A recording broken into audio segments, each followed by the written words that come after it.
Hello বন্ধুরা, আমাদের চ্যানেলের আরেকটা নতুন ভিডিওতে তোমাদের সকলকে স্বাগত জানাই। আর এই দেখো, আমাদের পাড়ায় জগদ্ধাত্রী পুজো উপলক্ষে লাইটিং আর মাইক লাগিয়েছে। এটা হলো পুজোর প্যান্ডেলটা। এবারে আমাদের 5 বছর কমপ্লিট হলো। Hello guys, welcome to my new blog. তো এখন যাচ্ছি ঠাকুর আনতে, কারণ আমাদের পাড়ায় জগদ্ধাত্রী পুজো আছে। তো সেই পুজোর আজকে ঠাকুর আনতে যাবো। আজকে হলো ষষ্ঠী। তো চলো তোমাদের সাথে রাস্তায় যেতে যেতে তোমাদেরকে দেখাচ্ছি সবকিছু। আর আজকে ছট পুজো ছিল বলে এরা দেখো গঙ্গায় গিয়েছিল। এখানে আরেকটা পুজোর প্যান্ডেল করেছে, চলো তোমাদেরকে ঠাকুরটা দেখাচ্ছি। এখানে এবারে 3 বছর কমপ্লিট হলো। আর এখানকার ঠাকুরটা কিন্তু খুব সুন্দর করেছে।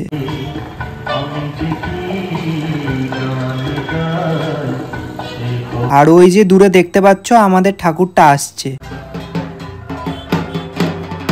এখন সবাই মিলে মণ্ডপে ঠাকুরটাকে যথাস্থানে রাখছে। তো গাইস, আজকে হলো সপ্তমী। আর কালকে আর ভিডিও করিনি, কালকে রাতে ঠাকুর আনলো, তোমাদেরকে দেখালাম সেই পর্যন্তই। তো এখন যাব প্যান্ডেলে, এখন পুজো হচ্ছে, এখন গিয়ে তোমাদেরকে পুজো দেখাবো। তো চলো ভিডিওটা তোমরা কন্টিনিউ দেখতে থাকো।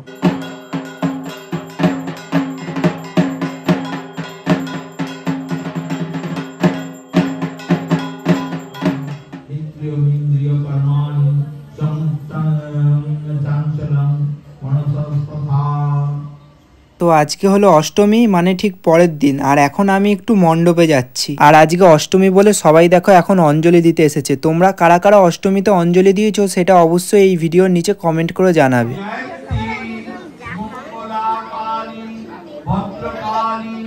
আজকে আমরা চলে এসেছি হলো কৃষ্ণনগরে ঠাকুর দেখতে। এই যে আমি আর আমার এই বন্ধুটা এসেছি। আর আজ কিন্তু নবমীর দিন, তাই এখানে হয়তো ভিড়টা একটু বেশিই হতে পারে, কেননা কাল দশমী, পুজো শেষ, সেই জন্য। আর এটা হলো আমাদের প্রথম প্যান্ডেল। ভেতরটা কিন্তু বেশ সুন্দর করেছিল, আর তার সাথে মায়ের প্রতিমাটাও খুব সুন্দর হয়েছে। এরপর আমরা চলে গেলাম আমাদের সেকেন্ড প্যান্ডেল দেখার জন্য। এই ঠাকুরটাও বেশ সুন্দর করেছিল।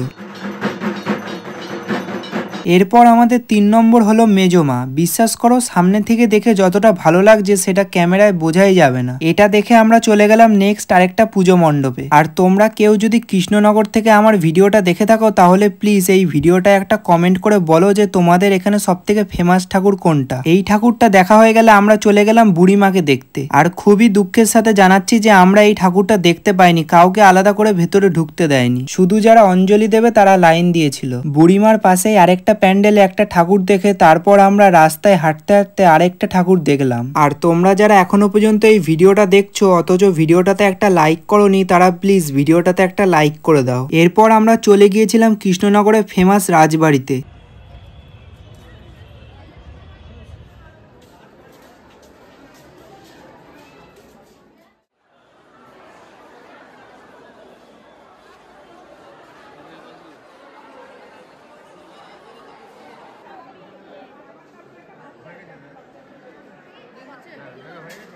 এখানে রাজবাড়িতে ঠাকুর দেখে কিছুক্ষণ থাকার পর তারপর আমরা বাড়ির পথে যাওয়ার সময় আরো 3-4টে ঠাকুর দেখলাম।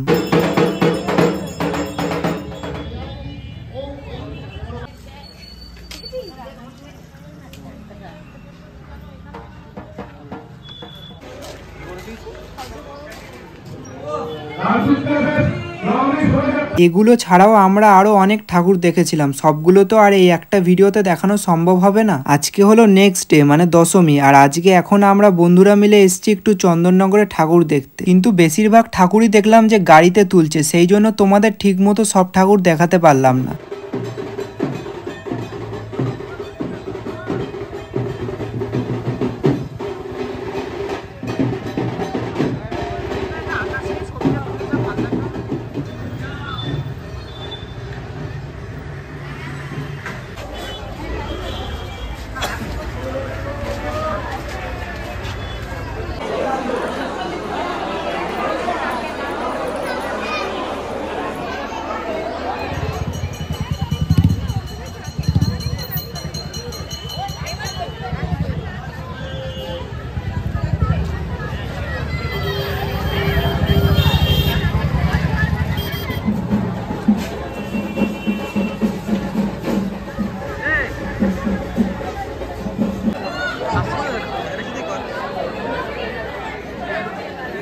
তাও আমরা প্রায় অনেক কটা ঠাকুরই দেখেছি। লাস্টে আমরা চলে গিয়েছিলাম চন্দননগর স্ট্যান্ডে এবং সেখান থেকে 3-4টে ঠাকুর দেখে তারপর আমরা সবাই বাড়ি চলে আসলাম।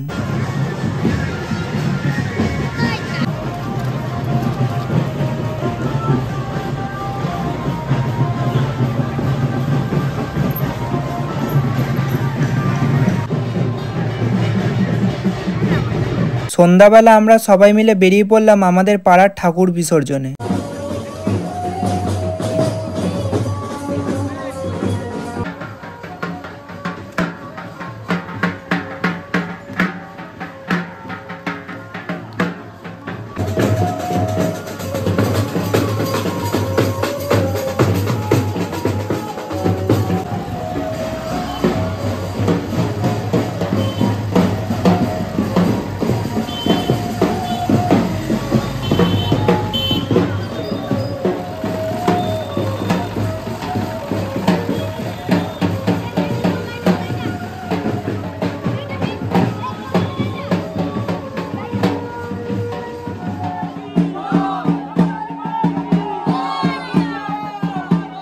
তো এখন মায়ের বিসর্জন দেওয়া হচ্ছে। শুধু একটা কথাই বলবো, মা তুমি এভাবেই প্রত্যেক বছর আমাদের মাঝে এসো। তো ভিডিওটা প্রায় অনেকটাই বড় হয়ে গেছে, ভিডিওটাকে আর বেশি বড় করছি না। আজকের ভিডিওটা এই পর্যন্তই। ভিডিওটা ভালো লাগলে একটা লাইক করে দিও, আর এইরকমই ভিডিও আরো দেখতে চাইলে চ্যানেলটাকে সাবস্ক্রাইব করে রাখো। তো দেখা হচ্ছে আবার নেক্সট ভিডিওতে। ততক্ষণের জন্য তোমরা সবাই সুস্থ থেকো, ভালো থেকো।